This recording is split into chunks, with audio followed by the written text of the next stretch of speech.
Good afternoon, everybody. It is Monday, Fantasy Football Week 14, almost in the books, and then we turn our attention to the Fantasy Football Playoffs. I hope you all made the playoffs in your league. We'll discuss everything tonight at the live stream, 5 Eastern time, so make sure you tune in for that. Hit the subscribe, hit the notification button.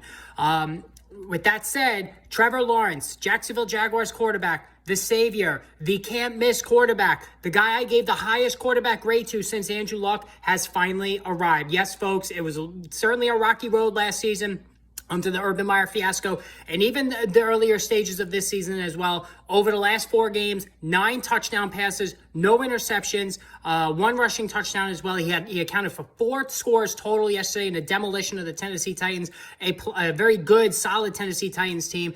Lawrence is here to stay, and the guy who I always felt was the real deal. If he was coached by anybody else on the planet last season, I think he would have been able to be ahead of where he is right now. All that being said, though, Trevor Lawrence finally unleashing that vast potential that he took to the NFL. Now, a little bit of history here. In my annual fantasy NFL draft guide, I had Trevor Lawrence as the highest graded quarterback that I've covered in the 15 years I've been doing the guide since Andrew Luck. So Andrew Luck was ahead of Lawrence slightly on my grading scale, but I had Lawrence right behind him. Can't miss guy.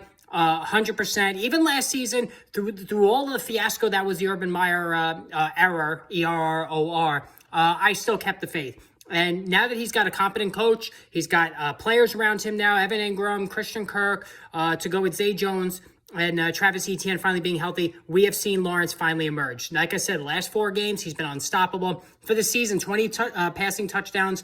He had only 6 interceptions, so last season, the split was 12 touchdown passes, 17 interceptions.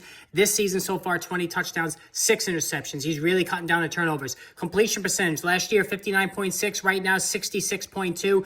This is a pass-friendly offense. And here's the thing. Next season, I've already spoke openly about how I want one of those dual-threat quarterbacks, whether it's Jalen Hurts, whether it's Lamar Jackson, Justin Fields. But if failing to get any of those guys, I'm willing to wait and snag Trevor Lawrence in the middle portion of the draft. So if I don't get the Jalen Hurts, Pat Mahomes, Lamar Jackson, Justin Fields, I'm going to wait and then snag Trevor Lawrence. Even better, if I can get Trevor Lawrence as a backup in single quarterback leagues or as my second option in super flex leagues, that is sweet music to my ears, because again, I think Trevor Lawrence has arrived as a franchise quarterback. Next season, for a full season, I'm expecting blockbuster numbers. The sky's the limit with this kid. He's really just that good. And in terms of fantasy football next season, he absolutely is a QB1. He's a QB1 right now, and he's going to be pushing up on that 8, 9, 10 range, among all quarterbacks next season in fantasy football for sure.